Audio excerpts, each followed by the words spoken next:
हूं तो कहते हैं छुओ तो। मैंने तो आज तक माता का मुखमंडल देखा ही नहीं। आज क्या हो रहा है? तो ये हमारे चरित्र के लिए, हमारी संस्कृति के लिए हम बच्चों को कुछ सिखाना चाहते हैं, आने वाली नस्लों को सिखाना चाहते हैं। ये उनके लिए है, ना कि यहां से पार जाने के लिए। यहां से पार जाने के लिए तो केवल एक चीज है, केवल एक चीज, वह आपका किया हुआ भजन। एक जगह तुलसीदास जी कहते हैं, और बड़ा ठोक के कहते हैं, बहुत ठोक के कहते हैं कि गुरु में न भवन न तरह न कोई। गुरु के बिना, सदगुरु के बिना इस भवसागर से पार नहीं जा सकता कोई। मेरी अपनी बात नहीं, आप पढ़ लेना। गुरु में न भवन न तरह न कोई, जो विरंच शंकर सम होई। वृक्ष कहते हैं ब्रह्मा को। ब्रह्मा जैसा भी बिना सदगुरु के गति को प्राप्त नहीं हो सकता, और शिव जैसा भी, विष्णु जैसा व्यक्ति भी बिना सदगुरु के पार नहीं हो सकता है। क्यों? क्या कारण है?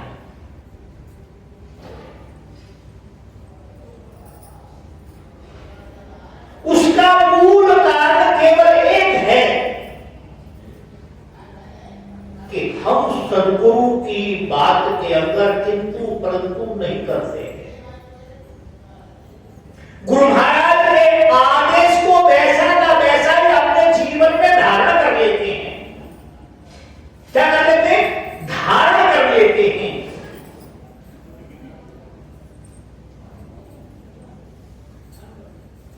मां की बात को हम धारण नहीं कर पाते हैं। क्यों नहीं कर पाते? क्योंकि उसके अंदर लोभ, लालच, काम, क्रोध सब दिखाई देता है। पिता के अंदर भी सब कुछ दिखाई देता है। भाई से तो हमारा आज बैर इतना बड़ा है जिसका हिसाब नहीं। पत्नी में कुछ समय के बाद, कुछ समय तक ठीक रहता है, उसके बाद फिर काम खराब हो जाता है। क्या कारण है इसका? इसका कारण है हमारी बुद्धि, हमारी मान्यताएं, हमारा विचार। इसलिए सदगुरु के ऊपर हमारी कभी शंका नहीं होती है। उन्होंने जो कहा, जैसे कहा, वो सब ठीक है। इसका एक प्रमाण,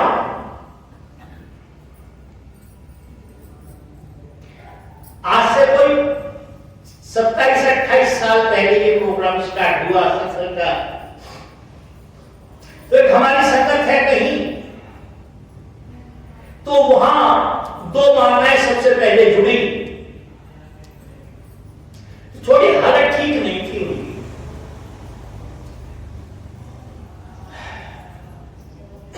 उससे पहले उनके पास कुछ दुकान थी उनकी, तो उस दुकान में कुछ सामान रखा था उन्होंने, प्लास्टिक वगैरह का, बाल्टी साल्टी रख रखी थी। तो कोई किसी दिन बिक जाए, किसी दिन ना बिक जाए, बैठे बैठे समस्या। आखिर वो दुकान उन्होंने किराए पे दे दी। वो बाल्टी वगैरह जो कुछ था वो अपने कमरे में रख ली। तो मुझे उन्होंने एक बात सुनाई रोक करके।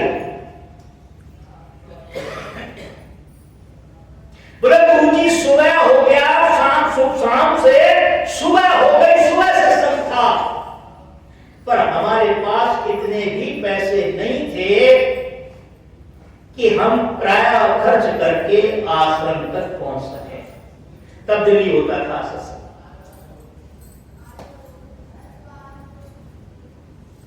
शाम से हमारी टेंशन बनी हुई थी कि हमारे पास इतने पैसे नहीं हैं कि हम किराया खर्च करके सत्संग में जा सके, सत्संग का लाभ उठा सके, सत्संग का प्रसाद ग्रहण कर सके।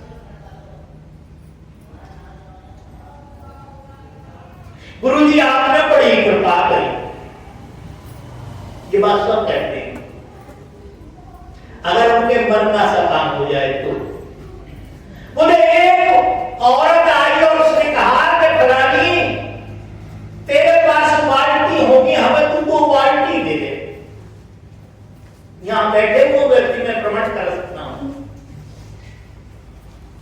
₹200 की 2 बाल्टी वो ले गई और वह फटाफट दोनों पे दोनों चले और सत्संग में पहुंच गए। तो मेरे को उन्होंने कहानी सुनाई रो रो करके। आज उनके पास समय नहीं है सत्संग के लिए। क्या कारण है इसका? क्या कारण है इसका? कबीर साहब कहते माया महाप्रज्ञी हम जानी। ये जो माया है, माया, एक जगह और संत कहते हैं कि माया ठगनी तब मिले जब उठे करतार। माया महाठगनी हम जानी, नित्य प्रति रोग लगावे, नए नए भोग सिखावे, अपनों से ये दूर भगावे। और यहां जहां कहीं रुक जाओ तो विसर्ग मालवीय को तो आप मुझे कहेंगे क्या मतलब है, क्यों कहना चाहता हूं इसको? इसका कारण है लगन। आज क्या है? आज लगन नहीं है। क्यों नहीं है? हमारी लड़की हमारी बात मानना बंद कर दे तो समझ ले कि इसका भविष्य अंधकार में और हमारा भविष्य भी अंधकार में है। हमारी लड़की यदि हमारी बात नहीं मान रही, हर रोज सहेलियों के पास जा रही है, हमारी पत्नी हमारी बात मानना बंद कर दे, हमारा पति हमारी बात मानना बंद कर दे, हमारा बेटा हमारी बातों को इग्नोर करना चालू कर दे, तो हमको समझ लेना चाहिए कि आगे आने वाला क्या है।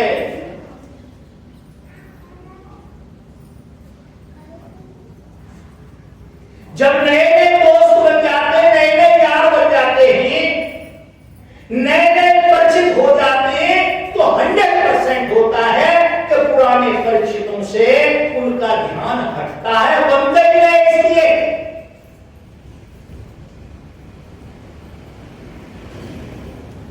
इसलिए बनते हैं पुरानों से उनकी आस्था कम होती है, उनके विचारों में भिन्नता आती है। नए को तो देखा नहीं उन्होंने, तो नए से फिर स्टार्टिंग हो जाती है। पर होता क्या है? आदि छोड़ एक को धावे, दोनों में से एक धावे। धोबी का कुत्ता घर का ना घाट। तो कहते हैं अब ना बनी तो फिर ना बने। एक दिन सत्संग के लिए आपके पास समय नहीं है, एक दिन सत्संग आपको याद नहीं रहता है,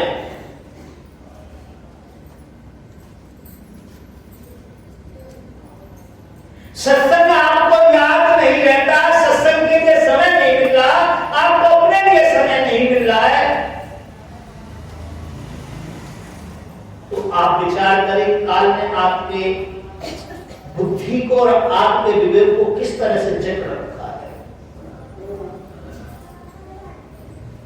एक दिन आप किसी के उद्घाटन में नहीं जाएंगे, एक दिन किसी के ब्याह में नहीं जाएंगे, शादी में जाएंगे, तेरहवें में नहीं जाएंगे, कहीं नहीं जाएंगे।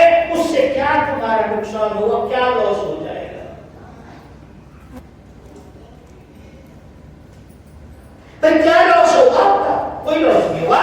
मगर सत्संग में नहीं आए और भजन नहीं हुआ तो 100% आप लिख लें, आपका लॉस हो जाएगा। क्या हो जाएगा? लॉस हो जाएगा।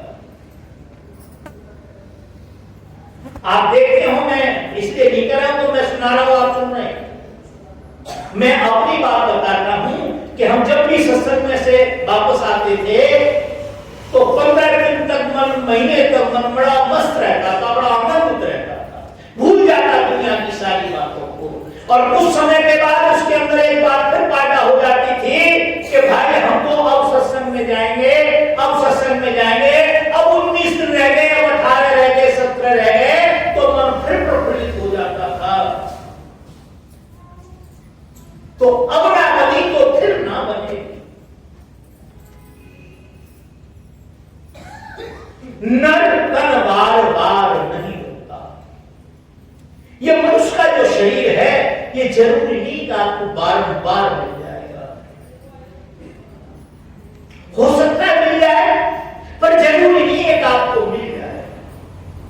कहते हैं अब ना बनी तो फिर ना बने।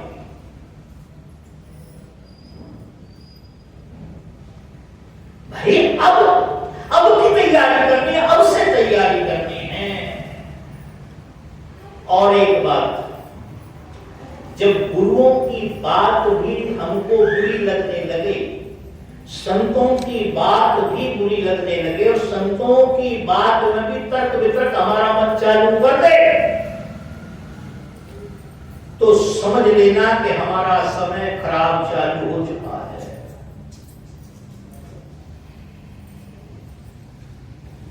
क्या हो चुका है? समय खराब चालू हो चुका है। क्योंकि हमारा मन सत्य में इसलिए नहीं लग रहा, कहीं असत्य कहीं खोटा कर्म हमारे सामने आने वाला है। तो मैं तो यही कहूंगा, दोनों टाइम बैठ के भजन करें, ये तुम्हारा अपना काम है।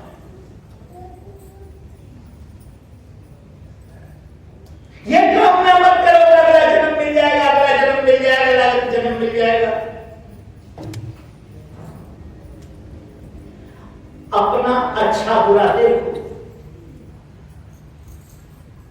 तुलसीदास जी चौपाई में बोलते हैं कि हित अहित पशु पक्षी जाना। अपने अच्छे और बुरे को पशु पक्षी नहीं जानता है। हित अहित पशु पक्षी जाना, मानुष तन गुण ज्ञान निधाना। ये जो मनुष्य का शरीर है, गुणों की खान है। मानुष तन गुण ज्ञान निधाना, इसको पाके भी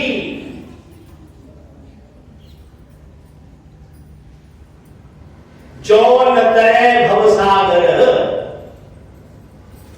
समझो, जो न तरे भवसागर,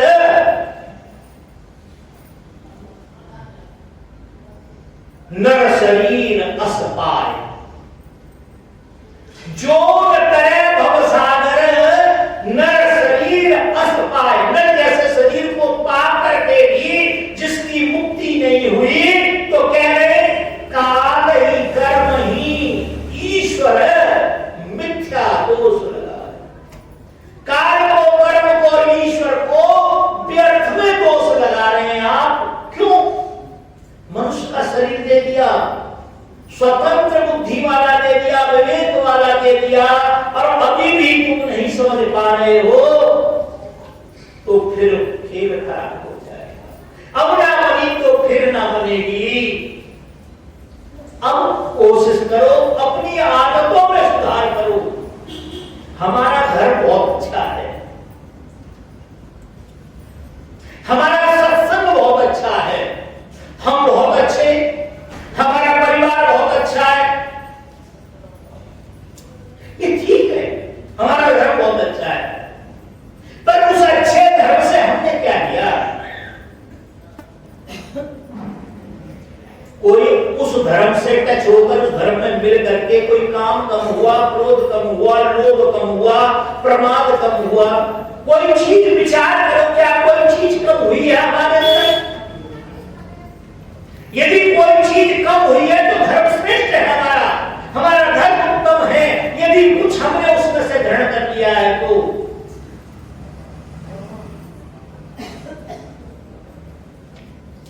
और कुछ प्राप्ति नहीं हुआ, कुछ लिया ही नहीं, कुछ दिया ही नहीं, वैसे ही पागल हुए जा रहे हैं, ज्ञान बस पागल हुए जा रहे हैं, तो फिर धर्म कहां अच्छा, कहां धर्म श्रेष्ठ है? इसलिए इन बातों पर विचार करें। चलो, भजन किया नहीं सत्संग में आया, भजन किया नहीं सत्संग में आया, हीरा जन्म यूं ही वृथा गमाया, हीरा जन्म यूं ही वृथा गमाया, जननी तेरी तुझे, जननी तेरी तुझे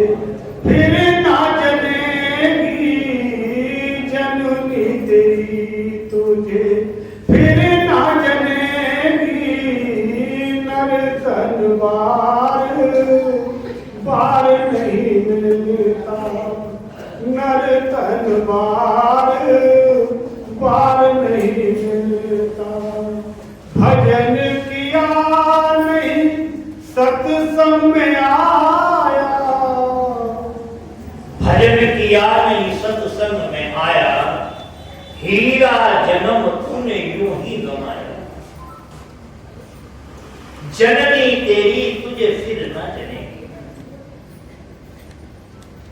भजन किया नहीं। भजन का अर्थ क्या है?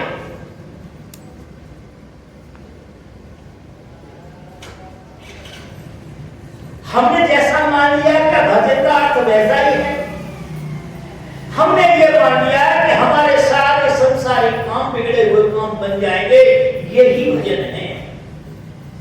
नहीं, भजन से संसारिक कामों से क्या लेना देना? जिस दिन आपका जन्म हुआ उससे पहले पिछले जन्म का सिस्टम आपके साथ जुड़ा हुआ है। पिछले जन्म के भोग को आप भोग रहे हैं। इस जन्म का किया हुआ कर्म तो आगे आपको प्राप्त होगा। नहीं, भजन का भी अर्थ नहीं है। भजन का अर्थ है मन की दौड़ को रोकना। मन की जो भगन है, मन की जो घुटन है, उसको रोकना।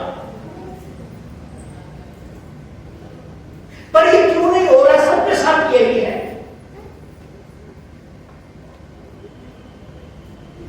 ये सबके साथ यही है।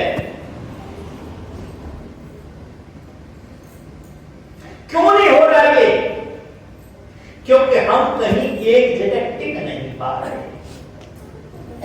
पता लगा कि कुछ लोगों ने 4-5 बार से गंगा जी जाना चालू किया है, तो अब हम भी हर महीने जाया करेंगे। क्यों? तो इनका काम हो गया। पता लगा काम तो होना नहीं है, काम तो प्रारंभ से होना है। तुम्हारे जन्म से पहले लगा हुआ सब सिस्टम।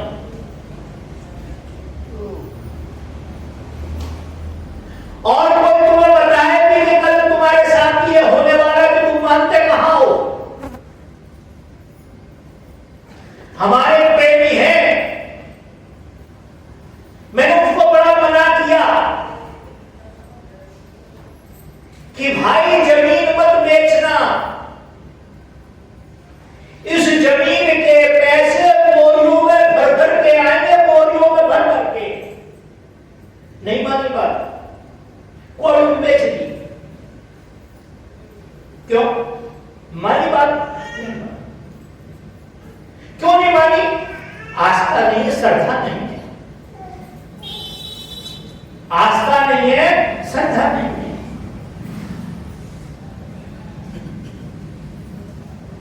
तो हमने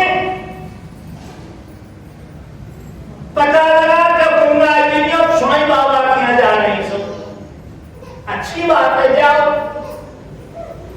तो पता लगा कि एक साल तो गुरु जी के यहाँ गए, एक साल गंगा जी में गए, और अब एक साल साईं बाबा के यहाँ गए, और एक साल अब खाटू श्याम के यहाँ जा रहे हैं। और अगली साल आप फिटफिट शाम के यहाँ चल दोगे, उससे अगली साल खटखट शाम के यहाँ चल दोगे। जैसे एक बड़ा व्यंग है, व्यंग।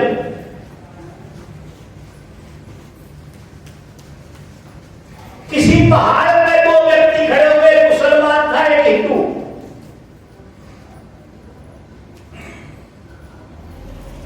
मुसलमान ने कहा तुम बड़े नालायक हो। हिंदू से मुसलमान ने कहा कि तुम बड़े नालायक हो, बड़े कच्चे धर्म के हो तुम। उसने कहा कि पागल तो नहीं है, नहाओ ना उठो ना धुलो, ये सब बेकार की बात। बोले हम नहाए ना नहाए, इससे क्या मतलब है? सही से क्या लेना देना है? हमारे एक खुदा है।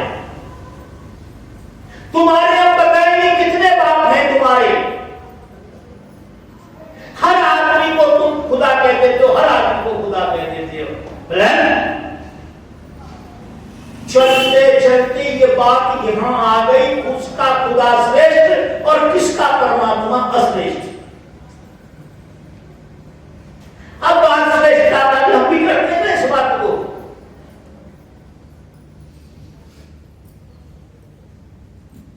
उनकी वाली शर्त ये है कि इस पहाड़ से नीचे कूदेंगे और जो नीचे जाकर खड़ा हो जाएगा, उसको जिसको चोट नहीं लगेगी, उसका परमेश्वर, उसका परमात्मा श्रेष्ठ है, और जिसको चोट लग जाएगी उसका परमात्मा श्रेष्ठ नहीं है। चलो ठीक है। तो हमारे यहां पंडित जी खड़े हुए, चुटिया में अपनी गांठ लगाई, जनेऊ को सीधा किया और उसने कहा जय श्री राम। अब जय श्री राम करा। अब जैसे ही एक सेकंड नीचे को चलने को हुए, उनने कही ऐसा हो कहीं के यार काम खराब हो जाए, तो करने लगे जय हनुमान ज्ञान सागर जय कपीस लोग उजागर। 2 मिनट नहीं, 2 सेकंड नहीं हुई होगी, मां मुरादें पूरी करते हलवा बांटूंगी। अब जो परमात्मा था वो बड़ा परेशान थी, तो कहीं टिकी नहीं रहा है। तो राम ने सोचा कि अब इसने हनुमान जी पुकारना चालू किया, बोले हनुमान जी के रूप में परेशान किया, तो उसने धनुष फेंके और अपना लंगोट भंगोट पहन के जैसे बांधो गदा उठाई, तब तक उसने देवी देवी करना चालू कर दिया। उन्होंने कही अभी तो 5-7 भुजाएं बांधनी पड़ेगी, क्या समझ गए? सबने देवता याद कर लिया और नीचे आके चिथड़े हो गए। क्या हो गए? चिथड़े हो गए उसके। और वो जो ऊपर खड़ा था उसने कही या अली, और भ्राम नीचे खड़ा हो गया करके। इस बात से क्या मतलब है? मैंने कहा व्यंग माने होता है मजाक। क्या मतलब है इसमें? एक के सादे सब सदे, सब सादे सब जान। एक बात कहते हैं सभी लोग, गुरु जी भगवान तो एक रूप अनेक है, कण-कण में भगवान है। हम कण-कण में भगवान है, हम भी कहते हैं कण-कण में भगवान है। पर ये जो माइक रखा है, इसमें कई हजारों कणों से बना हुआ है, इसमें भगवान है। और वो करोड़ों कण से बना हुआ है शरीर है, इसमें हम भगवान को नहीं ढूंढ रहे, इसमें ढूंढ रहे हैं, इसमें नहीं ढूंढ रहे। एक सेठ जी जाया करते थे कहीं किसी संत के पास, तो संत जी की मान्यता ये थी परमात्मा सब में वास करता है, परमात्मा सब में है, परमात्मा एक है, अनेक नहीं है, परमात्मा सबका ही जैसी है, परमात्मा किसी से विरोध नहीं करता। राम किसी को नहीं मारे, हत्यारे नहीं राम, और खुद ही नर मर जाते कर कर खोटे काम। सेठ जी ने ये बात धारण कर ली, रोज जाया करते। एक दिन क्या हुआ, सामने से हाथी आ रहा और हाथी हो गया पागल। तो उसका जो चलाने वाला था वो हाथ मार के हट जाओ हाथी पागल हो गया है, हट जाओ हाथी पागल हो गया है, हट जाओ हाथी पागल हो गया है। सेठ जी ने कहा मूर्ख है, इस समय परमात्मा है, परमात्मा किसी का विरोध करता ही नहीं है। और सीना तान के पहुंच गए, हाथी ने सूंड उठाया, एक झटका मारा, उधर फेंक दिया। अब बड़ा बड़ा खैरा मुझे बहुत झूठ बोलते। बताओ, मैं तो ये बात मानता केवल संसारी व्यक्ति है जिसमें राग जो है झूठ सांच होता है, तो संतों में भी ये बीमारी लगी हुई है भाई, बहुत बुरी बात है। तो महीने 2 महीने में जैसे ठीक हो गया ना, तो जाके लड़ाता टूटता पहुंचा और कहा गुरु जी बहुत झूठ बोलते हो आप। तो क्या हुआ? बोले आप ऐसा कहते ना। बोले हाँ मैं कहता हूं, तो अभी कह रहा हूं परमात्मा सब में है। परमात्मा किसी का विरोध करता है? बोले नहीं, परमात्मा किसी से लड़ता बोले नहीं, परमात्मा किसी को मारता बोले नहीं, परमात्मा किसी के द्वारा मरता है बोले नहीं। फिर मेरी गति देखो जरा, एक्सरा करा लो मेरा, क्या हुआ? बोला इस प्रकार से हाथी था, गुरुजी ने उठाया, छोटा 5-7 मारे उसको। बोले नालायक, गुरुजी की एक बात तुझे याद है, परमात्मा सब में है, सब में है, सब में है, पर जो ऊपर बैठे हुआ कह रहा था हाथी पागल हो गया, हट जा, उसकी तरफ डूबा था क्या? अरे परमात्मा तो उसमें भी था, उसकी बात मान लेनी चाहिए, हाथी पागल हो गया है। तो करोड़ों जगह भाग लिए, स्थिरता कहीं नहीं आई।